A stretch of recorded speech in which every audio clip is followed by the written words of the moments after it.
हाम्रा 44 अनि 45 नम्बर समष्टिबाट आउनुभएका केन्द्रीय समिति सदस्य श्रीमान लीला कुमार गुरुङज्यू अनि श्रीमान कासन राईज्यूलाई पनि हामी यहाँ हार्दिक अभिनन्दन सँगसँगै स्वागत गर्दछौँ। र विशेष गरी आजको यो सभा तपाईलाई यसको जानकारी हामीले व्हाट्सएप मेसेज अनि फोन कलद्वारा सबैलाई हामीले जानकारी गराएका छौँ। र आजको यस सभाको विशेषता 43, 44, 45 अनि प्रस्तावित 46 नम्बर समष्टि मिलाएर एउटा सब डिभिजन कमिटी गठन गर्ने हाम्रो अध्यक्ष सेन्ट्रल कमिटीको तर्फबाट जुन चाहिँ एउटा निर्णय लिएको थियो त्यस विषयमा हामी आज यहाँ सबैले चर्चा परिचर्चा गर्नेछौँ। गोरुबथान सब डिभिजनको कुरा आइरहेको छ है र यसले गर्दाखेरि यो गोरुबथानको साधारणको निम्ति सबैभन्दा ठुलो उपलब्धि हो। यो उपलब्धिलाई तपाईँ र हामीले धेरै सोच विचार चिन्तन मनन गरेर हामीले गोरुबथान सब डिभिजन कमिटी बनिँदाखेरि एउटा शान्त भावले कुनै असुविधा नभइकन यो कमिटी गठन हुनुपर्छ। डिपिटिओबाट सब जितेन्द्र खड्का कोअर्डिनेटर टिचर्सको समष्टि उहाँलाई यहाँ संक्षिप्त रूपमा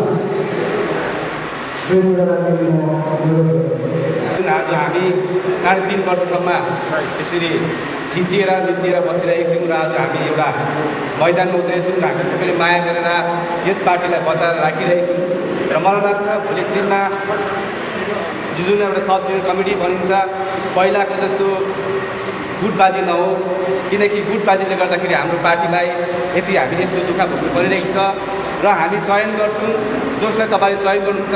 हामीले भविष्यको लागि, हाम्रो जनताको लागि, हाम्रो साधारण मान्छेको लागि एउटा राम्रो काम गरोस् भन्ने मलाई लाग्छ।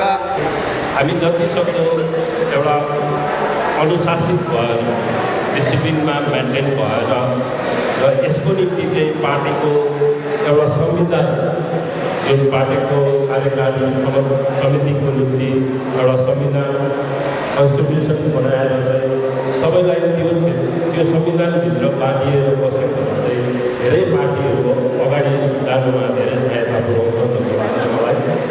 र विशेष गरी हामी सबै विमल गुरुङले जो हाम्रो निम्ति एउटा आस्था भरोसा राख्नुभयो यो पाहाडमा आउनुभएको छ फेरि र सबैले हामी गोर्खा जाति गोर्खाको माया गर्ने र सबै अघि बढ्नुको निम्ति विशेष गरी चाहिँ हाम्रो पोर्टफोलियो पोस्टहरू नखोजेर चाहिँ हामी एकमुष्टमा प्र्याक्टिकल जुन व्यवहारिक रूप छ भाषणभन्दा बेसी अहिलेको सिचुएसन अनुसार अहिलेको वातावरण अनुसार चाहिँ हामी व्यक्तिगत हट्नुपर्ने प्र्याक्टिकल जुन चाहिँ गाउँ घर गएर है हाम्रो मेजोरिटी बढाउनु पर्ने यो कार्यहरूमा अगाडि जानमा हामी सक्षम बन्न सक्नुपर्छ।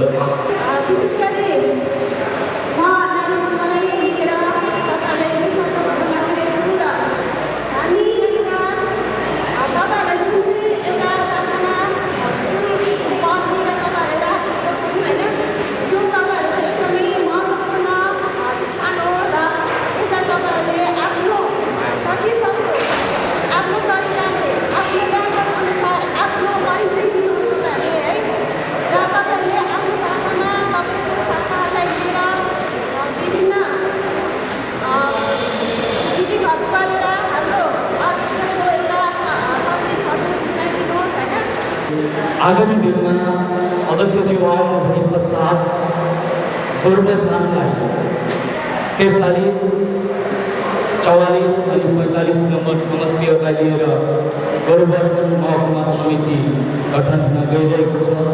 तसर्थ हामी विद्यार्थी मोर्चाको पक्षबाट सदा नै हजुरहरूको साथमा हामी उपस्थित भएर कार्य गर्नेछौँ। हामी गोर्खा जनमुक्ति मोर्चाभित्रका एउटा विङ छौँ। गोर्खा जनमुक्ति मोर्चाको सुरुवात कालदेखि नै हजुरहरूको साथमा रहेर काम गर्दै आइरहेको छौँ र आउने दिनहरूमा पनि हामी गोर्खा जनमुक्ति मोर्चाको साथमा रहेर काम गर्नेछौँ। अनि जे जस्तो प्रकारले 3टा ब्लकलाई लिएर गोरुबथान महकुमा समिति गठन हुन्छ त्यसमा गोर्खा जनमुक्ति विद्यार्थी मोर्चा सदा नै हजुरहरूको साथ मिलाएर सुझाव मिलाएर काम गर्नेछन्। जुन अध्यक्ष श्रीमान विमल गुरुङज्यूले जुन एउटा निर्देश दिनुभएको छ यही निर्देशलाई सुचारू रूपमा चलाउनु गोरुबथानवासीको पनि एउटा कर्तव्य पनि छ, एउटा दायित्व पनि हो। र यस दायित्व यस कर्तव्य जुन महकुमा बनिँदैछ त्यसमा जुन हामी युवा जमातले दिनुपर्ने जुन एउटा योगदान छ, जुन एउटा कर्तव्य छ, जति बेला पनि हामीलाई जुन केन्द्र समिति होस्, केन्द्र समिति लगायत कालिम्पोङ जिल्ला समिति अनि महकुमा समिति बनिनु गइरहेको छ, उहाँहरूको निर्देश अनुसार हामी गोरुबथान युवा जमातलाई जुन प्रकारको निर्देश अनुसार जुन प्रकारको एउटा हामीले गर्नुपर्ने पालन छ, जुन कर्तव्य छ त्यसलाई हामी एउटा अनुशासनहीन भएर होइन अनुशासित भएर हामी त्यस कार्यलाई हामी गर्नेछौँ। हामीले कतिवटा सभाहरू गरिसकेका छौँ, चयन पनि कतिजना गरिसकेका छौँ र कतिजना गर्नु बाँकी छ, कार्यक्रमहरू बाँकी छ, युवा मोर्चा पनि बाँकी छ। त्यसरी नै प्यारेन्ट गर्नेको पनि अलिकति बाँकी छ। त्यस कारणले गर्दाखेरि विशेष हामीले गोरुबथानलाई सञ्चालन गर्नको निम्ति एकदमै राम्रो व्यक्तिहरूलाई चयन गरेर त्यस ठाउँमा राम्रो सक्यो भने गोरुबथान उन्नति भएर जाने एउटा सङ्कल्प हामीले लिएको छौँ। यसर्थ विशेष हामीले सब डिभिजन कमिटीमा होडबाजी नगरिकन कोही छाडा नगरिकन प्रत्येक समष्टिबाट चयन गरेर एकदमै राम्रो व्यक्ति विशेषलाई यहाँ राख्नु भने सायद भोलि गोरुबथानको भाग्य निर्धारण राम्रो हुन्छ होला जस्तो हामीले महसुस गरेको छौँ। हामीले धेरै लामो अवधिसम्म माग गर्दै आएको, हामी धेरै पीडित हुँदै हेपिँदै गरेको धेरैवटा हाम्रोमा त्यो खालको सोचाइहरूले गर्दा आज हामी एउटा राजनीतिक तौरमा गोरुबथान ब्लकलाई एउटा सब डिभिजन बनाउनुपर्छ भन्ने सरकारी तौरमा जुन माग गरिँदैछ त्यसलाई अझै चापा दिनुको लागि राजनीतिक तौरमा पनि आज गोर्खा जनमुक्ति मोर्चाका जन्मदाता श्रीमान विमल गुरुङज्यूले घोषणा गर्नु आधिकारिक रूपमा घोषणा गर्नुभयो कि तिमीहरूले 43, 44, 45 नम्बर समष्टिलाई मिलाएर एउटा महकुमा समिति झट्टै गठन गर्नु र हामी महकुमा समिति बनाउँछौँ। महकुमा समितिमा निष्कलङ्कित भन्ने कुरा जुन छ राजनीतिमा साह्रै निष्कलङ्कित त हुँदैन, तर पनि निष्कलङ्कितहरू नै जस्तो जमात पार्न सक्यौँ भने र क्षेत्रको ज्ञान भएको साथीहरू पनि त्यहाँ सम्मिलित हुन सक्यो भने चाहिँ अति राम्रो हुन्छ होला। अघि दाजुहरूले भन्नुभएको जस्तो जब विमल गुरुङज्यूले कुनै पनि कुरा अगाडि बढाउनु भएको थियो त्यो कुरा फत्ते भएको छ र यो गोरुबथान महकुमा समिति पनि हामीले सुरु गर्नुपर्छ भनेर भाग्दै ओर्दै भए पनि 43 को दुवै समष्टिका साथीहरू 44 र 45 का साथीहरू बसेर हामीले महकुमा समिति बनाउनुपर्छ र अगाडि बढ्नुपर्छ भनेर एउटा सभा राखेका थियौँ। जुन सभा रुमानीमा आएका थियौँ। त्यहाँनिर पुलिसको रगरगी भएर फेरि सिप्सु सर्यौँ। सिप्सुमा पनि उता नगरकोटापट्टिको पनि पुलिस आउने भयो। त्यहाँदेखि हामी गएर चाल्सामा निर्णय लिएका थियौँ। चाल्साको एउटा होटलमा बसेर त्यो दिन निर्णय लिएका थियौँ। तर 1-2 साथीहरू जो जिटिए2का एजेन्टहरू थिएछन्, उहाँहरूले त्यो हाम्रो मिटिङको विषय सम्पूर्ण कुरा सुनेर गएर उनीहरूमा त्यो लागू गरेर रुमानीमा आएर 44 समष्टि समिति बनाउनु पर्ने मिटिङ डाकेकोमा विनय तामाङज्यूले एकैचोटि महकुमा समिति घोषणा गरे। त्यो परिकल्पना हाम्रो थियो, त्यो कुरा गरेर उहाँहरूले बनाए। शुभकामना छ, तर केही पनि भएन। महकुमा समिति मात्रै बनाइयो। अध्यक्ष महोदय श्रीमान विमल गुरुङज्यूले सुरुवात गर्नुभएको महकुमा समिति ब्लक लेभलमा महकुमा समिति हुनुपर्छ भनेर प्रथम मिरिकलाई महकुमा मानिलियो। पार्टीले कमिटी बनाइयो, महकुमा कमिटी, महकुमा समिति चल्न थाल्यो। तब सरकार पनि बाउन्ड भयो कि महकुमा पार्टीले मानिसक्यो, प्रस्ताव दिइसक्यो, त्यसो हो भने हामी किन महकुमा नबनाउने भनेर आज अफिसियल महकुमा भयो मिरिक। त्यसरी नै हाम्रो गोरुबथान पनि ठुलो क्षेत्र भएकोले गर्दा र यहाँबाट त्यो ताङटा, त्यो गबिलाका जस्तो जग्गाबाट पनि कालेबुङै पुग्नुपर्ने बाध्यतादेखि छुटकारा पाउनको निम्ति हामीले पनि गोरुबथान महकुमा बनाइयो भने धेरै सुविधा उपभोग गर्न सकिन्छ भन्ने ध्यानले महकुमा समिति बनाएर सुरुवात गर्नुपर्छ। र यसमा जुन महकुमा समितिका पदाधिकारीवर्ग छनौट हुन्छन्, उहाँहरूले अघि चन्द्र दाजुले भन्नुभएको जस्तो महकुमा बनाउने पहल पनि त्यत्तिकै गर्नु पर्यो, पार्टीको कार्य पनि त्यसरी नै गर्नु पर्यो, ब्लक बाइफर्केसनको कुरालाई पनि अगाडि बढाउनु पर्यो। सँगसँगै सायद त्यति मेरो नलेजमा छैन, तर अहिले जहाँ पनि मैले हेरिसकेको छु त्यहाँबाट एउटा कुरा चाहिँ स्पष्ट छ कि महकुमा बनाउनुको निम्ति एउटा न एउटा म्युनिसिपालिटीको पनि जरुरी छ भन्ने क्राइटेरियाभित्र पर्छ जस्तो मैले अनुभव गरेको छु। सब डिभिजनबारे र तपाईँको सेन्ट्रल कमिटी लगाई केन्द्रमा के हुँदैछ, राज्यमा के हुँदैछ, सम्पूर्ण विवरण है उहाँबाट तपाईँहरूले तपाईँहरू जानकारी पाउनुभयो है। त्यसले गर्दाखेरि म लामो कुरा त भन्दिनँ। विशेष गरेर सभाको एउटा औचित्य हुन्छ है। यसरी सभा डाकिसकेपछि सभा बर्खास्त नगरिकन कोही पनि तलमाथि बाहिर है यसरी सालाङ मल्याङ र सभा नसक्दैनै यो हलबाट 25देखि 30% मान्छेहरू बाहिर जाइसक्नुभयो र उहाँहरूले चाहिँ सायदै के बुझ्यो होला होइन। सभाको एउटा औचित्य हुन्छ, सभामा बसेर सभाको सबै सम्पूर्ण कुराहरू जानकारी लिएर यसलाई डिस्कस मनन गरेर लानुपर्ने छ। आज यो सभा नसकी नै बाहिरिनु हो, भोलि फेरि हामीले त जानकारी छैन होइन। यस्तो खालको कुराहरू आउनुको मुख्य कारण नै यो सभा नसकिकन बाहिर जाइदिनु। तपाईँहरू अब वर्षमा त म भन्दिनँ है, तपाईँहरू कतिजना हुनुहुन्छ यसरी बसिराख्नु भएको छ, कतिजना जुटाएको है।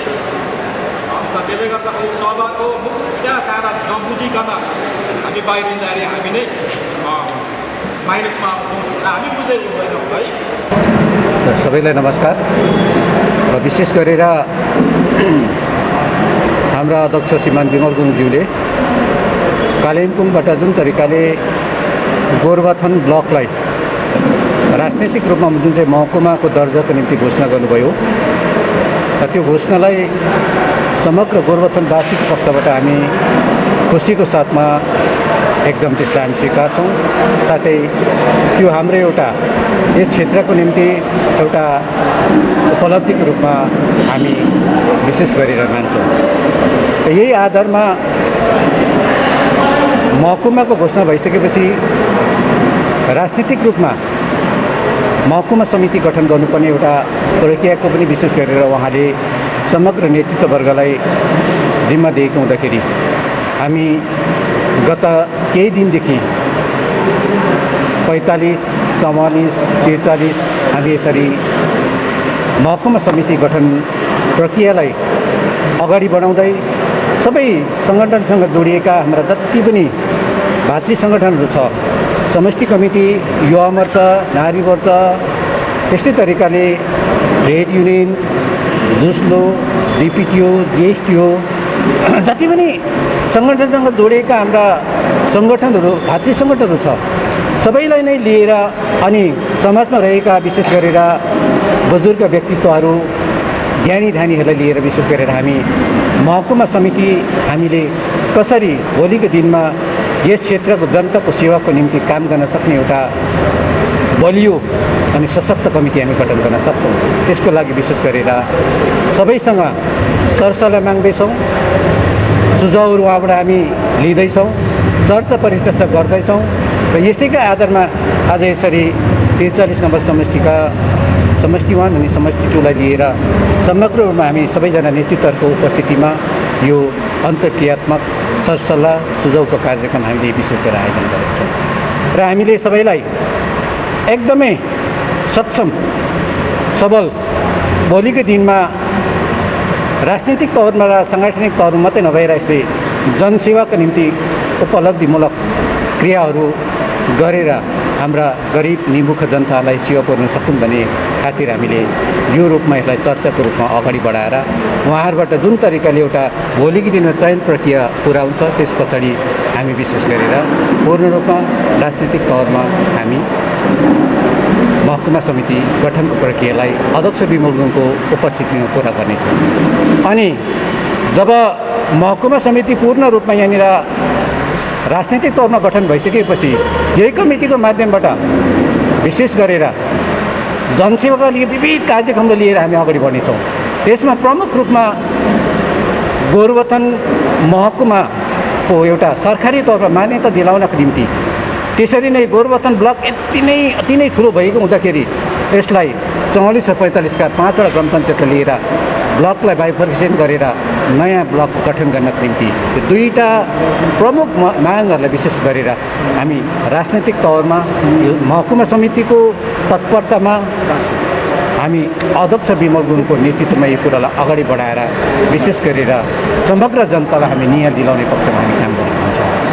साथसाथै विकासमूलक कार्यक्रमहरू, आधारभूत आवश्यकताहरू, साथसाथै बेरोजगारको समस्याहरू छ अनि विभिन्न तरिकाका एउटा संरचनाहरू तयार पार्नुमा भोलिको भविष्यको निम्ति त्यसका निम्ति पनि यो महकुमा समितिको गठन भइसकेपछि समग्र महकुमा समिति, समष्टि कमिटी र विभिन्न भातृ सङ्गठन र शाखा समितिहरूको एउटा संयुक्त प्रयासमा हामी यो मागहरूलाई पुरा अगाडि लिएर पुरा गर्ने विशेष गरेर सङ्कल्पको साथमा हामी काम गर्नेछौँ।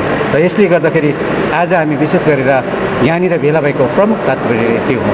साथसाथै अहिलेको राजनीतिक सन्दर्भमा हामी जुन तरिकाले चोइटिएको छौँ विभिन्न कारणहरूले गर्दाखेरि र भारतीय गोर्खाहरूको सन्दर्भमा भन्नुपर्दाखेरि देशको आबादीको तुलनामा हामी एकदमै कम्ती भन्दा एकदमै अल्पसङ्ख्यकमा छौँ।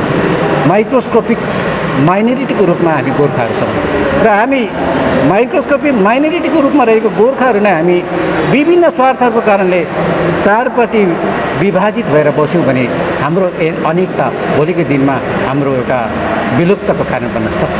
र यसले गर्दाखेरि यो अवस्थामा हामी राजनीतिदेखि माथि उठेर जाति एकीकरणको पहलहरू सबै एक हुनुपर्छ। कहीँ कतै भुल भ्रान्ति भएर हामी छुट्यौँ, परिस्थितिले गर्दा हामीले एकअर्कामा बाँडिन कर लाग्यौँ, तर अब फेरि हामीले बुद्धि पुर्याएर सचेतनाको साथमा हामीले भोलिको भविष्य, भोलिको घर गढिएर भोलिको हाम्रो आकाशलाई स्वच्छ र जिउँदो राख्न, अस्तित्वमा राख्नको निम्ति चाहिँ फेरि एक हुनुपर्छ भने विशेष गरेर सबै हाम्रा गोर्खे सन्तान, आमा बाबा, दाजुभाइ, दिदीबहिनी सबैलाई विशेष गरेर तपाईँहरूको च्यानलको माध्यमबाट हामी आह्वान गर्दछौँ। धन्यवाद।